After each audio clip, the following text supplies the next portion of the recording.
नमस्कार दोस्तों। वो कहते हैं ना, जिंदगी में अगर कामयाब होना चाहते हो तो मेहनत पर विश्वास करो। सहारे कितने भी सच्चे क्यों ना हो, एक दिन साथ छोड़ जाते हैं।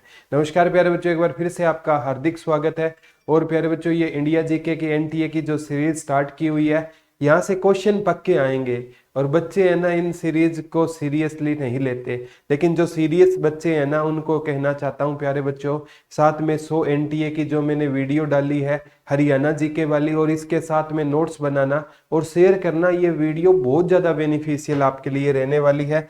और सबसे इम्पोर्टेंट बात है कि दुरीना पर प्यारे बच्चों, मात्र सीईटी का अगर क्रैश कोर्स लेना चाहते हो तो मात्र 499 रुपए में है, और रिकॉर्डेड चाहते हो तो 399 रुपए में है। इस 499 में ये 399 वाला भी ऐड किया हुआ है। जो बच्चे कहते हैं सर सिलेबस नहीं होगा, तो 74,978,400,407 इस पर सुबह से लेकर शाम तक लाइव क्लास है, और इसके साथ ये भी है, और ये प्योर रिकॉर्डेड है। अच्छा लगे तो आप ले सकते हो प्यारे बच्चों।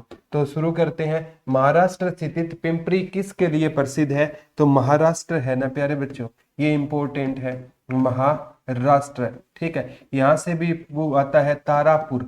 तारापुर परमाणु संयंत्र कहां पर रहेगा? महाराष्ट्र में रहेगा। केगा वाला एग्जाम में आ चुका है, एचएसएससी ने पूछा था केगा कहां पर रहेगा? कर्नाटक में रहेगा। कल पक्कम कहां पर रहेगा? तो कल पक्कम वाला कहां पर रहेगा? तमिलनाडु में रहेगा। कहां पर रहेगा? नरोरा कहां पर रहेगा? नरोरा उत्तर प्रदेश में रहेगा। कुंडलकुलम कहां पर रहेगा? कुंडलकुलम ये भी कहां पर रहेगा? तमिलनाडु में। तमिलनाडु में रहेगा। ये क्वेश्चन आए हुए हैं। तो महाराष्ट्र स्थित पिंपरी किसके लिए प्रसिद्ध है? तो ये एंटीबायोटिक जो दवाइयां के बारे में भी पढ़ा होगा, एंटीबायोटिक के लिए प्रसिद्ध रहेगा। ये क्वेश्चन प्यारे बच्चों आ चुका है। ये किस उद्योग के लिए फेमस रहेगा? एंटीबायोटिक उद्योग के लिए क्या रहेगा? ये फेमस रहेगा। नेक्स्ट है प्यारे बच्चों, क्वेश्चन की ओर बढ़ते हैं। कानपुर किसके लिए प्रसिद्ध है? कानपुर इंपॉर्टेंट है। कौन सा रहेगा प्यारे बच्चों? कानपुर किसके लिए फेमस रहेगा? तो ये ना चमड़ा उद्योग के लिए फेमस रहेगा। किस उद्योग के लिए फेमस रहेगा? चमड़ा उद्योग के लिए फेमस रहेगा। हरियाणा में चमड़ा उद्योग के लिए फेमस पूछे तो कौन सा हो जाएगा? जींद हो जाएगा। जींद हरियाणा में किस उद्योग के लिए फेमस रहेगा? जींद हरियाणा में चमड़ा उद्योग के लिए फेमस रहेगा। हरियाणा में कागज उद्योग के लिए कौन सा फेमस हो जाएगा? यमुनानगर फेमस हो जाएगा। और हरियाणा में प्यारे बच्चों, ये भी क्वेश्चन आपसे पूछा जाता है, गोला बारूद उद्योग के लिए भी कौन सा फेमस रहेगा? यमुनानगर फेमस रहेगा। हम हरियाणा में सीमेंट उद्योग के लिए एक तो दादरी का फेमस हो जाएगा, एक सूरजपुर अंबाला का फेमस हो जाएगा। और प्यारे बच्चों, हरियाणा में ना सिलाई मशीन उद्योग पूछे ना, तो इसके लिए भी कौन सा फेमस रहेगा? सिलाई मशीन उद्योग के लिए भी हरियाणा में अंबाला क्या हो जाएगा? फेमस हो जाएगा। सैनिटरी उद्योग पूछा जाता है, सैनिटरी उद्योग के लिए हरियाणा में बहादुरगढ़ है ना, ये पूरे भारतवर्ष में भी फेमस रहेगा। हवाई चंपल उद्योग के लिए पूछे ना, तो कौन सा फेमस हो जाएगा? हवाई चंपल के लिए महेंद्रगढ़ हो जाएगा। कांच की चूड़ियां वाला भी पूछा था, ये भी महेंद्रगढ़ हो जाएगा। बाटा चंपल पूछे तो फरीदाबाद हो जाएगा। कौन सा हो जाएगा? फरीदाबाद हो जाएगा। और प्यारे बच्चों, सबसे इंपॉर्टेंट है, जो लिबर्टी पूछे तो कहां पर हो जाएगा? करनाल हो जाएगा। और हरियाणा में जो उद्योग है ना, ये 1980 के दशक के बाद ज्यादा प्रचलित हुए थे। हरियाणा में कार उद्योग कहाँ का फेमस हो जाएगा? गुरुग्राम में का फेमस हो जाएगा। और गुरुग्राम में और मानेसर में मारुति सुजुकी के क्या है प्यारे बच्चों? इकाई या प्लांट भी रहेंगे। यहाँ से क्वेश्चन आगामी एग्जाम में पक्के पूछे जाएंगे।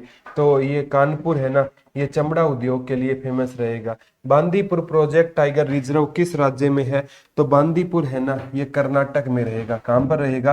कर्नाटक में रहेगा। एक सोना पूछा जाता है, सोना कहां पर ज्यादा होता है? कर्नाटक में ज्यादा होता है। कॉफी ज्यादा कहां पर होती है? कर्नाटक में होती है। बांदी, तो बांदी जो का रोल कहां पर आता है? नाटक में बांदी का रोल आता है। तो बांदीपुर प्रोजेक्ट टाइगर रिजर्व किस राज्य में स्थित है? तो कहां पर रहेगा? ये रहेगा कर्नाटक में।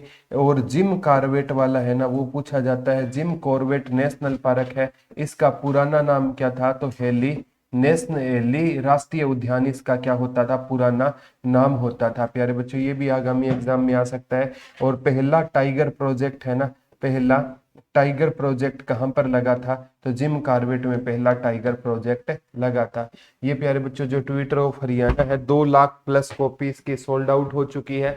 तो ये पूरे हरियाणा में मात्र आप प्यारे बच्चों 200 रुपए से कम प्राइस में ये बुक पूरे हरियाणा में कहीं से भी ले सकते हो, 170 से 200 के बीच में। ये मतलब लेटेस्ट 3rd एडिशन है। और बिल्कुल प्यारे बच्चों इसमें क्या होगा, डिस्ट्रिक्ट वाइज भी है, और इसमें आपको प्यारे 1 लाइनर फॉर्म में भी है, और प्रीवियस ईयर क्वेश्चन है, 3 in 1 पैकेज रहेगा। भारत में वर्षा का औसत कितना है, तो भारत में औसत वार्षिक वर्षा लगभग 118 सेंटीमीटर होती है। कितनी होती है भारत में औसत वार्षिक वर्षा, 118 सेंटीमीटर होती है। ये भारत की मैं बात कर रहा हूँ। तो जो जैसे चेरा पूंजी हो गया, चेरा पूंजी हो गया, मानिस राम हो गया, मानिस राम हो गया, यहाँ पर क्या होती है, वर्षा ज्यादा होती है। क्या होती है, यहाँ पर वर्षा ज्यादा होती है। और हरियाणा की बात करूँ ना, तो हरियाणा में पंचकुला में क्या होती है, बारिश ज्यादा होती है। पंचकुला ऑप्शन में ना आए तो अंबाला में क्या ज्यादा होती है, बारिश से ज्यादा होती है। वन भी ज्यादा कहाँ पर होते हैं, तो वन कहाँ पर होते हैं, पंचकुला में ज्यादा है। कम वर्षा हरियाणा में कहाँ पर होती है, सिरसा। ज्यादा वर्षा पूछे ना हरियाणा में किस लोकेशन पर होती है, ज्यादा वर्षा हरियाणा में उत्तर पूर्व में होती है। और कम वर्षा हरियाणा में कहाँ पर होती है, तो दक्षिण पश्चिम में हरियाणा में कम वर्षा होती है।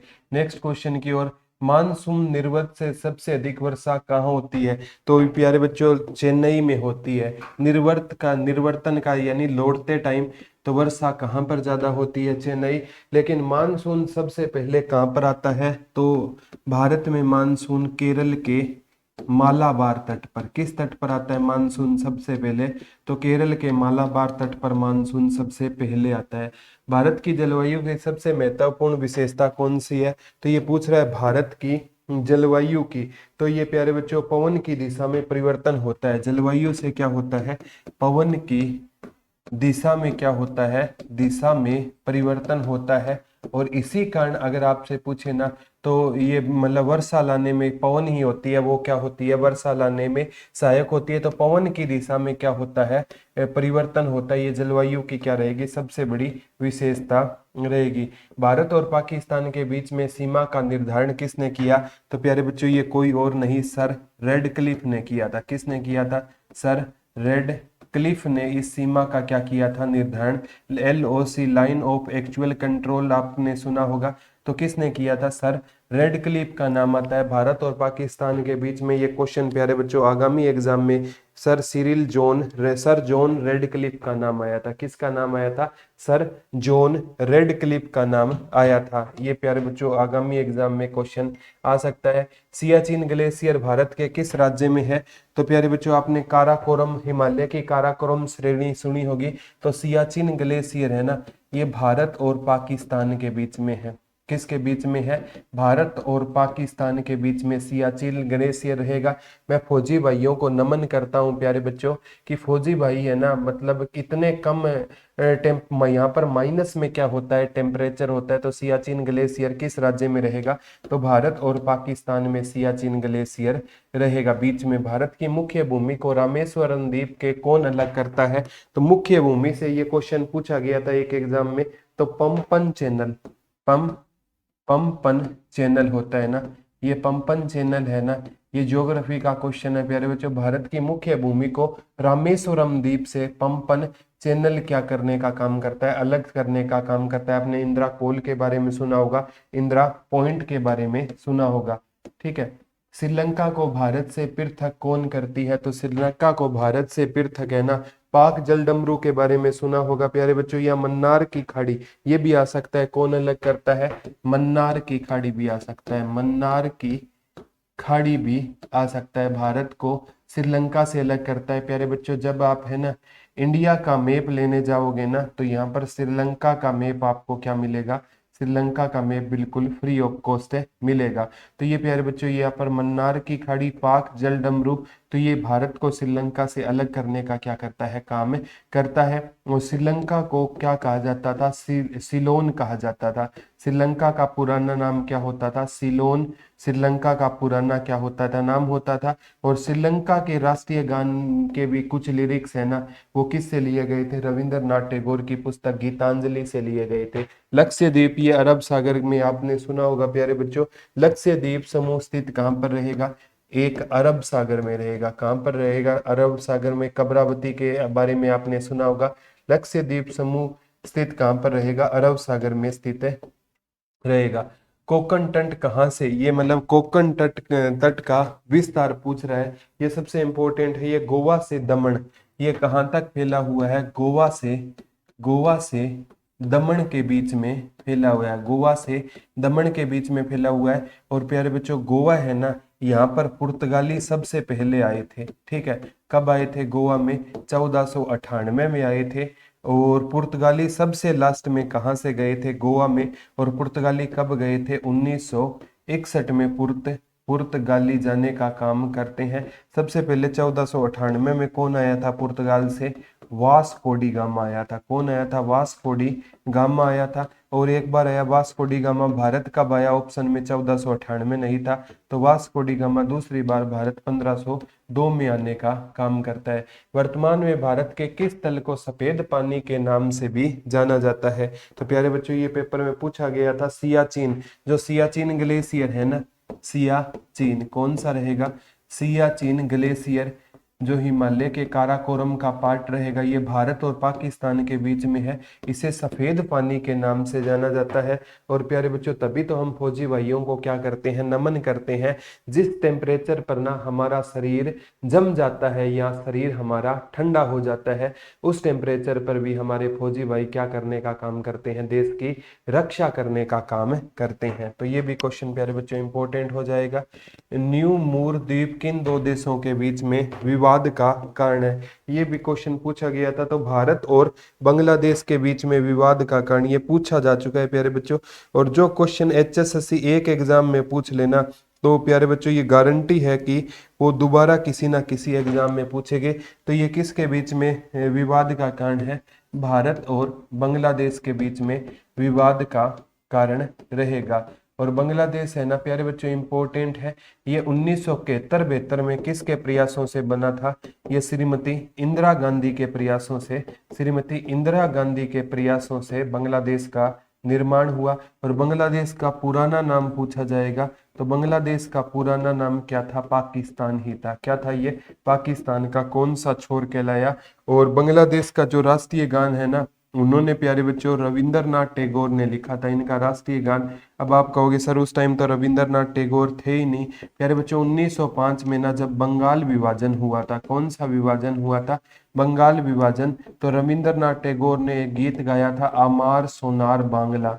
और जब बांग्लादेश बना ना, इसी को इन्होंने अपना क्या बना लिया था, राष्ट्रीय गान बनाने का क्या किया था, काम किया था। तो ये प्यारे बच्चों सबसे इंपॉर्टेंट है।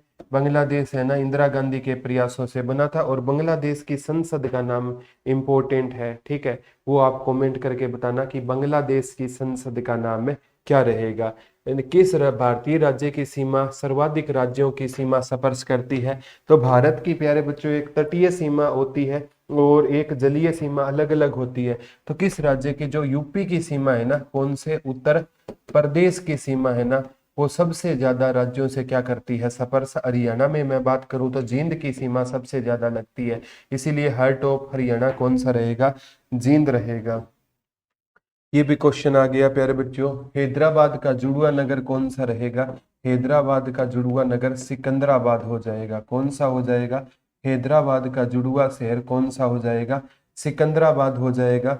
और प्यारे बच्चों अगर पूछे चार मीनार कहाँ पर है, तो चार मीनार हैदराबाद में है। HSSC चार मीनार नहीं चांद मीनार पूछेगा, तो चांद मीनार ये दौलताबाद में रहेगी। कहाँ पर रहेगी, दौलताबाद में क्या रहेगी आपकी, चांद मीनार। दौलताबाद कहाँ पर रहेगा आपका, महाराष्ट्र में रहेगा। संपूर्ण भारत के कितने प्रतिशत भूभाग पर मैदान का विस्तार पाया जाता है, तो लगभग प्यारे बच्चों भारत के 1/4 हिस्से पर, लगभग 27.5% हिस्से पर, भारत के कितने हिस्से पर, 27.7% हिस्से पर क्या पाया जाता है प्यारे बच्चों, मैदान भाग पाया जाता है। क्या पाया जाता है, मैदानी भाग पाया जाता है। का इंपॉर्टेंट है प्यारे बच्चों, कितने परसेंट हिस्से पर, लगभग 27.5% हिस्से पर भारत में क्या पाया जाता है, मैदान का विस्तार पाया जाता है। तो हरियाणा में सबसे बड़ा, एक बार पूछा गया था स्थल कौन सा रहेगा, तो हरियाणा में भी ना सबसे ज्यादा स्थल कौन सा रहेगा, मैदानी क्षेत्र हरियाणा का सबसे ज्यादा रहेगा। नेक्स्ट क्वेश्चन की ओर प्यारे बच्चों मूव करने का काम करते हैं। सबसे लंबी तटीय रेखा वाला राज्य कौन सा है। ये ज्योग्राफी में प्यारे बच्चों ये सारे कंसेप्ट आपको पढ़ने में मिलेंगे। तो गुजरात की तटीय रेखा है ना, गुजरात, इसकी तटीय रेखा क्या रहेगी, सबसे लंबी रहेगी। तटीय रेखा वाला सबसे कौन सा रहेगा, गुजरात रहेगा।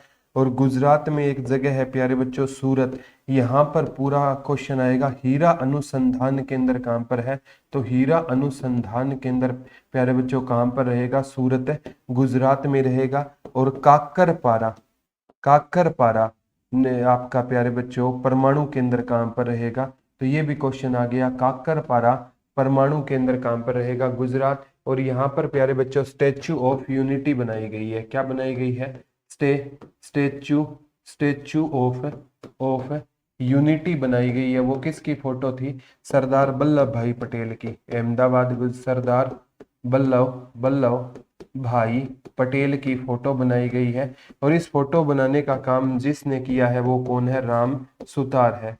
और राम सुतार ने ना हरियाणा में भी पूछा जा सकता है किसकी फोटो बनाई थी, 64 फुट ऊंची फोटो बनाई थी। वो बनाई थी सर छोटू राम की बनाई थी। किसकी बनाई थी, सर छोटू राम की। गुरुजी कहाँ पर बनाई थी सर छोटू राम की फोटो राम सुतार ने, तो सर छोटू राम की फोटो जिस जगह पर बनाई गई थी उस जगह का नाम क्या था, गढ़ी सांपला था। उस जगह का नाम क्या था, गढ़ी सांपला। और वर्तमान में प्यारे बच्चों जो गढ़ी सांपला जगह है ना, उसका नाम बदल कर क्या क्या कर दिया गया, सर छोटू राम नगर कर दिया गया है। और सर छोटू राम ने लॉ की पढ़ाई कहाँ से की थी, आगरा से की थी। और sir Chhotu Ram Saint Stephen's college में से ना अपनी मैट्रिक की पढ़ाई, सेंट स्टीफन कॉलेज दिल्ली में बहुत बड़ा कॉलेज है, वहां से उन्होंने अपनी मतलब 10th की पढ़ाई पूरी की थी। और सर छोटू राम के लिए ना एक प्रेम नगर घर बनवा कर दिया था सेठ छज्जूराम ने। और सेठ छज्जूराम को भारतीय इतिहास में दानवीर सेठ के नाम से भी जाना जाता है। तो हम ऐसे महान दानवीर को, जैसे महाभारत में कर्ण दानवीर था ना, इस प्रकार सर छोटू राम के गुरु ये दानवीर कहलाते हैं। सर्वप्रथम इंडिया शब्द का प्रयोग भारत के किस भाषा में किया गया, जैसे आपने ग्रीक के बारे में सुना होगा प्यारे बच्चों, सर्वप्रथम ग्रीक भाषा में, इंपॉर्टेंट है। सर्वप्रथम इंडिया शब्द का प्रयोग भारत के किस भाषा में किया गया था, ग्रीक भाषा में किया गया था। ये क्वेश्चन एचएसएससी पूछती है कि हमें इंडो ग्रीक या हिंद यूनानी सिक्के कहाँ से मिले थे, तो हमें इंडो ग्रीक सिक्के मिले थे हरियाणा में खोखरा कोट से। कहाँ से मिले थे, खोखरा कोट कहाँ पर रहेगा, रोहतक में रहेगा। कहाँ पर रहेगा, यहाँ से हमें कौन से सिक्के मिले थे, इंडो ग्रीक सिक्के। तो सर्वप्रथम इंडिया शब्द का प्रयोग, ये इंडिया है ना, सिंधु सभ्यता में इंडस से बना था। किस से बना था, आपने पढ़ा होगा इंडो वैली सिविलाइजेशन, इंडस से भी इंडिया का उद्गम हुआ है। लेकिन ना इंडिया शब्द है ना, ये किस भाषा में सर्वप्रथम प्रयोग किया गया, तब आपका आंसर क्या होगा, ग्रीक भाषा में प्रयोग किया गया। ये आगामी एग्जाम में प्यारे बच्चों आपसे क्वेश्चन देखने को पक्का मिलेगा। सर्वप्रथम इंडिया, तो संविधान में भारत को 2 नामों से जाना जाता है, भारत अर्थात इंडिया, यानी ये किसका संघ है, राज्यों का क्या रहेगा, संघ रहेगा। भारत राज्यों का संघ है, किस अनुच्छेद में कहा गया, अनुच्छेद 1 कहता है भारत क्या है, राज्यों का संघ है। तो हरियाणा एक राज्य है, या मतलब पंजाब एक राज्य है, कौन सा आर्टिकल कहेगा, आर्टिकल 1 कहेगा। भारत का प्रमाणिक समय उस स्थान का स्थानिक समय है जो स्थित है इलाहाबाद के इलाहाबाद के नैनी से लिया गया था। कहाँ से लिया गया था, इलाहाबाद के नैनी। आईएसटी बोलते हैं इंडियन स्टैंडर्ड टाइम, ये कहाँ से लिया गया था, इलाहाबाद के समीप से लिया गया था। तो आईएसटी प्यारे बच्चों आगामी एग्जाम में इंडियन स्टैंडर्ड टाइम कहाँ से लिया गया है, तब आपका आंसर होगा इलाहाबाद के पास से लिया गया, या इलाहाबाद के नैनी से लिया गया है। तो ये क्वेश्चन प्यारे बच्चों वो क्वेश्चन है सिलेक्टेड जो HSSC ने पूछने का काम किया है, और आगामी एग्जाम में भी HSSC ये काम करेगी। और देखो प्यारे बच्चों लगभग हर दिन आपके लिए वीडियो आती है, चाहे कितना भी बिजी शेड्यूल हो, लेकिन लाइव क्लास भी आपके लिए प्यारे बच्चों शुरू कर देंगे। 1 या 2 दिन का वेट करो, फिर है ना इतने NCERT का जो कंटेंट है वो तैयार हो रहा है, क्योंकि लाइव क्लास कुछ डिफरेंट वे में अगर कराएं तो है फायदा। तो वो भी क्लास आपके लिए डेली है ना 8 बजे से शुरू कर देंगे रात को। तो आज की वीडियो कैसी लगी हर एक बच्चा ना हमें कमेंट करके जरूर बताए। तो आज के लिए प्यारे बच्चों इतना ही रहेगा, कल आपसे दोबारा रूबरू होंगे। तब तक के लिए हंसते रहिए, मुस्कुराते रहिए, अपना और अपनों का ध्यान रखिए। धन्यवाद दोस्तों। जय हिंद, जय भारत।